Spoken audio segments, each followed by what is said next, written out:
Бу атнаның безне тетрәндергән вакыйгасы. Тукай районы Сәйит авылында 7 кешенең яны бүлүе. Аңа каршы Казанда 130 кеше яшәгән йорт түбәсез калган иде. Без узган тапшыруда гына янгын белән бәйле хәлнең республикада җитди булуы турында сөйләдек һәм күрсәттек. Ел башыннан бездә 2600 янгын теркәлгән. Бу соңгы ел белән чагыштырганда 22%-ка артык. Зур фаҗигадан соң Рөстәм Миңнеханов берничә мөһим күрсәтмә бирде. Район башлыкларына янгынга каршы туру чараларын көчәйтергә, күп балалы гаиләләргә аерым игътибар бирергә. Тикшерү вакытында янгын китереп чыгарырга мөмкин булган нинди күренешләр ачыклана. Бу хакта Рания Абдрахманова.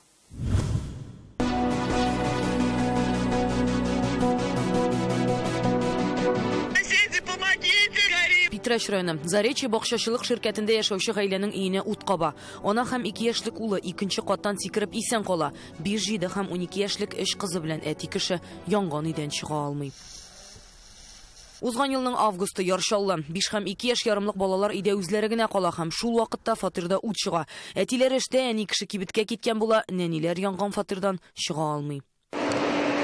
Һәм менә июнь Тукай районы Братна Алексей авылында торак йортта янгын чыгып 7 кеше һәлак булды. 4-се 4-тән 10 яшькә кадәрге балалар. Без торып чаптык, чиләкләрне тотып, берәрсендә су булыр дип, анда уже су сибәрлек түгел иде, нык яна башлаган иде шул. Тикшерү комитеты саксызлык белән үлемгә китерү маддәсе буенча җинаять эше ачты. Фаҗиганың беренчел сәбәбе дип кыска ялганыш санала. Кеше үлеме, бигрәк тә балалар үлеме белән тәмамланган һәр шушындый очрактан соң янгын куркынычсызлыгы таләпләренә игътибар арттырыла. Бу атнада Татарстан рәисе коткаручыларга һәм район башлыкларына һәр хуҗалыкка кереп, һәр гаилә белән сөйләшергә, аңлату эшләре алып барырга кушты. Эшне 2нче көнне үк башладылар. Питрәш районы ел башында булган фаҗигадан соң монда янгын куркынычсызлыгы күз уңында, бигрәк тә күп балалыларга игътибар итәләр. Вәлиуллиннар 6 һәм 13 яшьлек эш кыз тәрбияли. Тикшерү белән килгәч, аларның яңа йортларында төтен чыгуны кисәтү системасы булмавы ачыкланды. Анысы без белмәдек тә инде. Күп балалы без 3 ел элек кенә булдык әле, бәлкем безгә барып җитмәгәннәрдер әле. Күп битендә андый гаиләләр хәзер.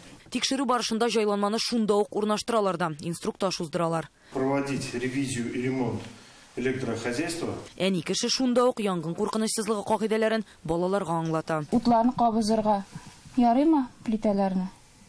Ярамы, яме әти белән әни булганда гына шулаймы? Районда Вәлиуллинар кебек күп балалы тагын 681 гаилә бар. Аларда 2000-нән артык бала тәрбияләнә. У нас есть многодетные семьи с 3, с 4, с 5 и более детьми.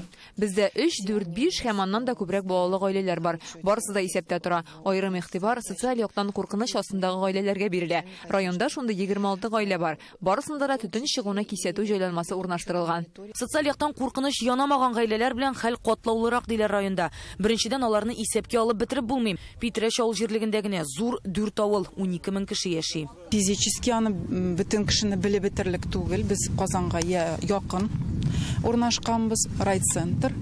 Килгән кешеләр күп, үзегез күрәсез, бездә яңа иләр тизелә, яңа кешеләр килә. Күп кешенең пропискасы бездә булмаска да мөмкин инде.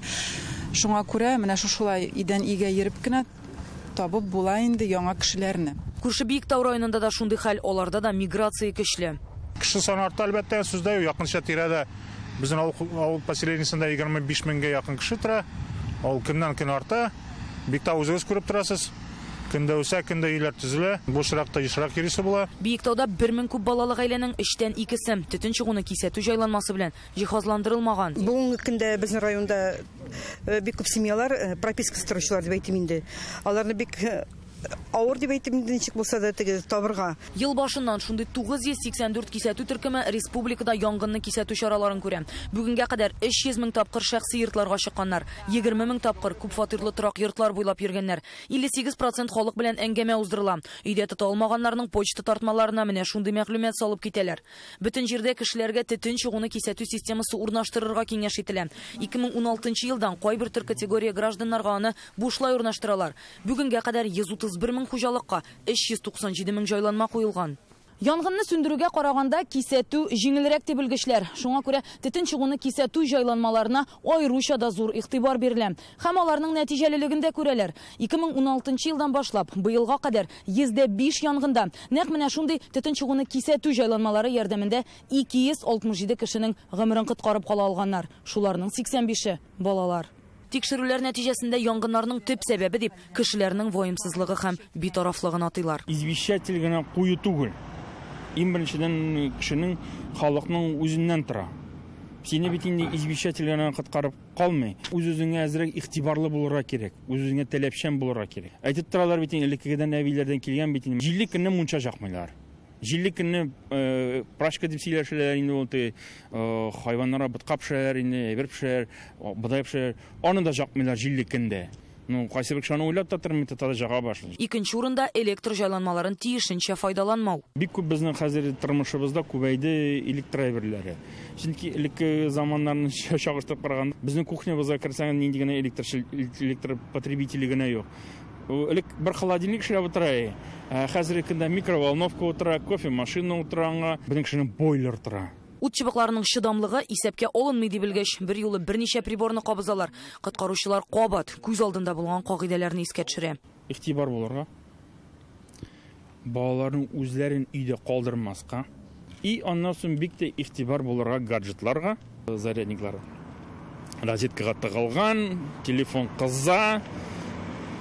Аларга игътибар итәргә. Чөнки бик күп кенә хәзерне вакытлары тоже безнең бер проблема булып алды бер ара. Ул телефоннар жана башлады.